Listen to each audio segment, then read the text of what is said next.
Limbus Company. What an experience.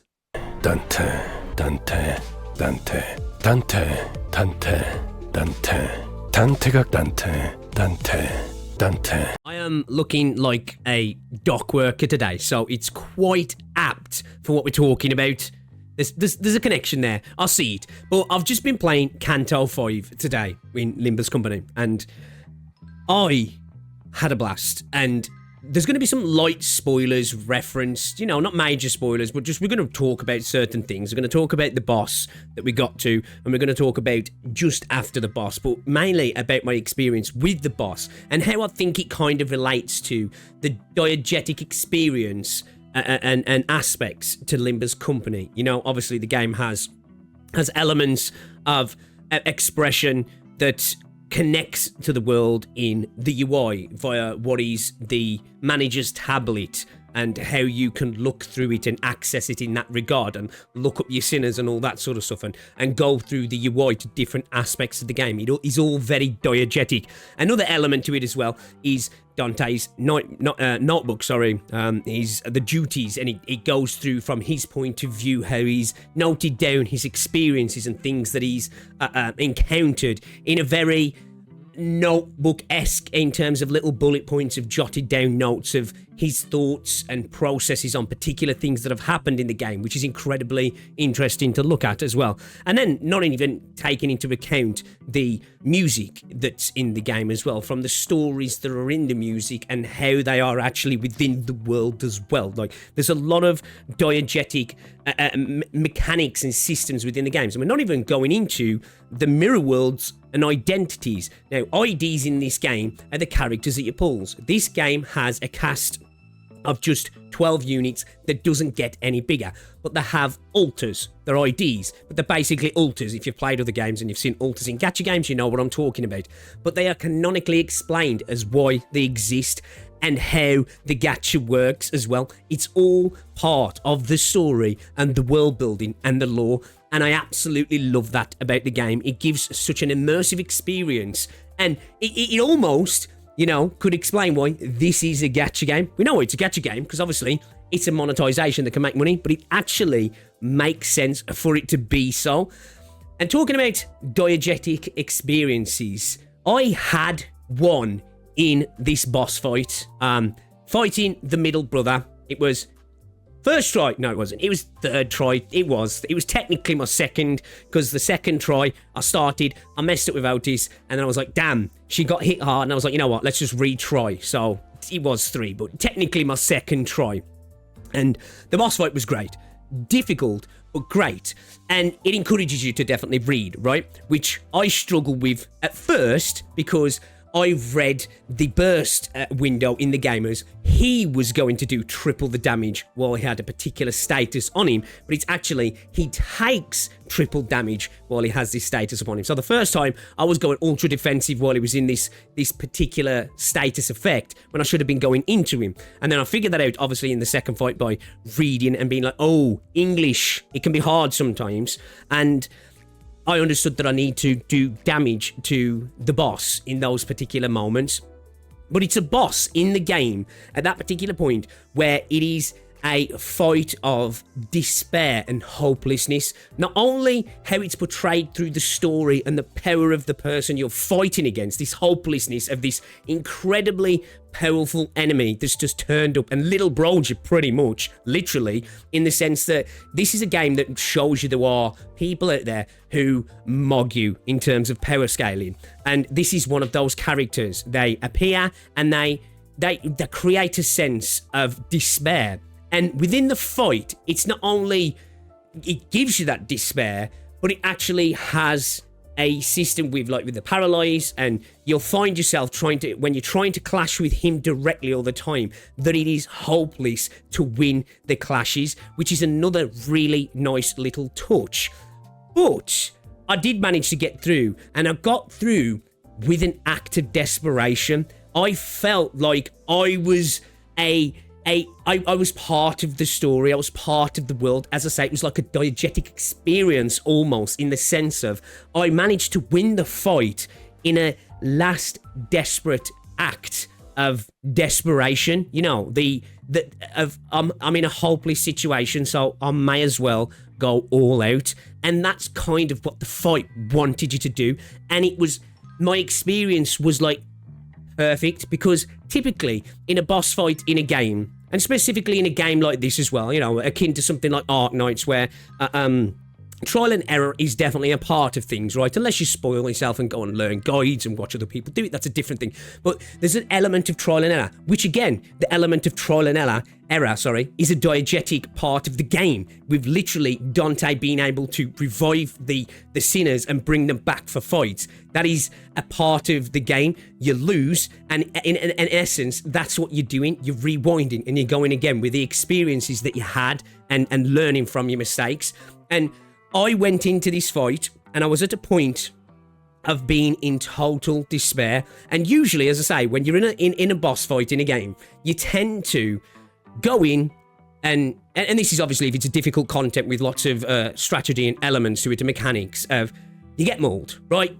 What the hell is going on? I have no idea what I'm supposed to be doing here. And then the more you play and the further tries you do and the further you get into the boss to see what they're capable of doing, you start to figure things out. Like, okay, I've figured this one particular thing out, right? Now let's move on. We've solved that problem. Now let's try and figure out what's going on with the other things. And then when you figure it out, you go through the act of solving that problem as well, till you get to the point where you're like, right, I've got all the tools now. Excuse me. I think I can tackle this and win with everything I've learned. And it kind of happened differently with this fight, because I learned what I had to do after the fact. Like, I knew I had to be dumping damage into him in these windows, but I was also conscious of the fact that he and his little buddies were putting damage onto me as well. And obviously in games, you're trained to, like, you know, let's try and negate damage. Like, the game trains you to do that as well, you know. Win your clashes, negate damage when you need to. But also, this was a fight to teach you. Sometimes you have to take the opportunity when it arises.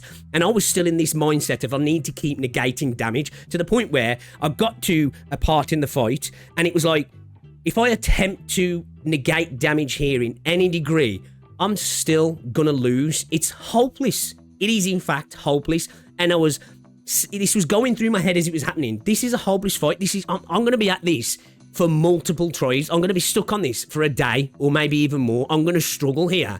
So I decided to be desperate. I acted in a desperate manner. I was like, you know what? If I'm going down, I may as well go down fighting on my last move, and decided to dump all of my damage into the boss, leaving his attacks on me unopposed and going all in on him unopposed, leaving his little friends to come after me, his little allies, and him himself. But by doing that, I won the fight because of that last desperate attempt of just going all in. You win the fight. Now, it's a scripted loss in the sense that once you're getting past 50% HP, it kicks your ass, right? It kicks everybody's ass, and then it goes to a scene where you are just getting the shit beat out of you, right? And Dante's attempted to revive people over and over again, and they keep getting beat up, and it's no skin off the middle brothers nose at all. Dude is just wailing on you guys and having a blast while doing it, to the point where bro is about to come up to you and crush your head. Literally crush your head.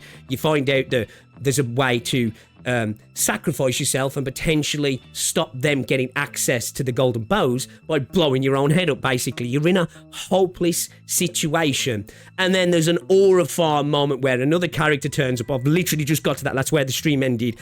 And it's so badass. What an introduction. Like, this game needs an anime. Like, more than probably all of the games that I've played in recent times. It is perfect. The characters, the setting, the story, the dialogue. It's like, it just could be turned into an anime and it would be perfect if done well. But it was just a perfect experience. Now, I think the actual Dong Beat fight itself, for me, was like a better, like, boss moment, like when you get to the 1v1. What a fucking moment. Awesome. But this, in terms of, as I say, this diegetic experience, this story experience, this immersive experience, I felt how they felt at that particular point, how Ishmael was. There was a desperation, but also a hopelessness, but a continue to keep pushing on, almost a blind obsession, one would say. And that's how the boss fight went for me. And after finishing it, it was just such an amazing experience of, holy cow, I've had boss fights in games, of course, where it feels like, damn, this is so hard. I don't know when I'm going to complete this, and you manage to complete it, right? And it's a satisfying feeling. And as I go back to other fights, putting a piece of a puzzle together and learning and figuring out, oh, this is what I need to do, and then doing it is an incredibly satisfying experience. Of course it is. But this was the reverse. And it was so connected to the story and the experience and what was happening right then and there that it was incredibly satisfying. A desperate attempt from me just to go balls out, knowing full well I'm about to lose. That gets you through the fight, but you do lose. So in a sense, it was canonical. I went all out, and it's a scripted loss anyway, right? And it was just such a crazy experience. And to me, I feel like that's what they were trying to get at when they designed this fight. I think I had the perfect experience for it. That moment of just being like, well, fuck it then. We ball. This is the last thing we do. Let's go down fighting.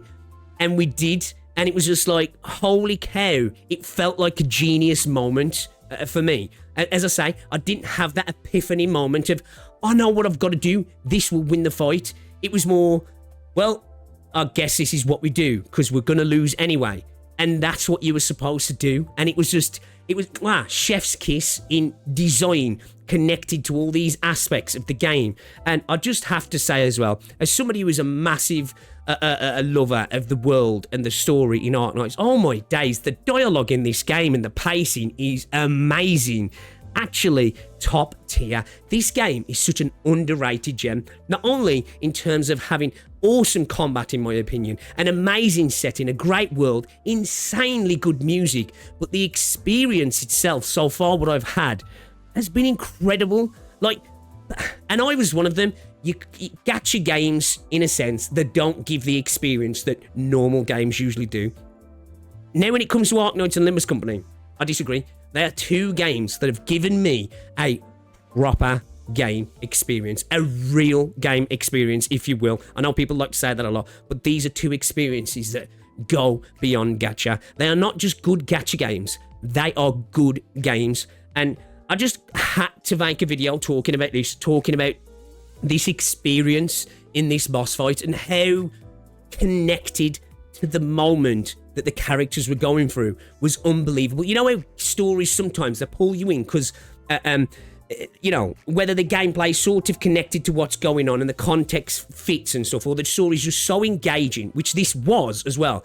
But it was that insane feeling as I come through the fight. I was like, I felt like the sinners there because I literally went through their experience in going from, all right, then what do we do, into I'm getting my ass kicked, this guy's powerful, to hopelessness, and then a last act of desperation.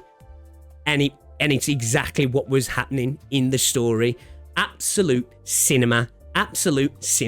This game is insanely underrated. And I say to anybody who hasn't played this game, you need to play this game. It is an incredible experience, and I can't glaze it enough. I've been having a blast so far with this. I'm so happy people told me to play Limbus Company, and I'm sorry I didn't play it sooner, because not only am I sorry to the people who wanted me to play it, but I'm also sorry to my past self because I was missing out on something. But I suppose future self has something to gain from it now because I haven't experienced the rest of it, because people say it just gets better and better and better. And at this minute, I'm inclined to believe them because so far the experience has been incredible. And this was just like the icing on the cake because it was truly an experience, an immersive. I feel like I'm part of the canon. My stream, that moment, is part of the canon in my own head canon because I felt like I was there as it happened, and we were failing with the sinners. It was amazing. It was. I know I'm glazing and gassing this up, but the experience was genuinely brilliant. You have those moments as a gamer sometimes where you're just like, oh my days, that was brilliant. And that was one of them. I'd love to know what you guys think down below about this whole situation regarding this boss and the whole diegetic experience with this game, the connection of systems to the story. You know, even just through to like the UI while you're traveling through nodes, it's literally the process where the characters are traveling through the areas, and it's just gorgeous. It's just insanely gorgeous.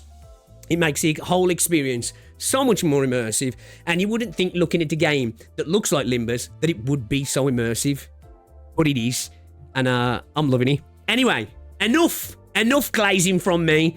I just wanted to put this out there.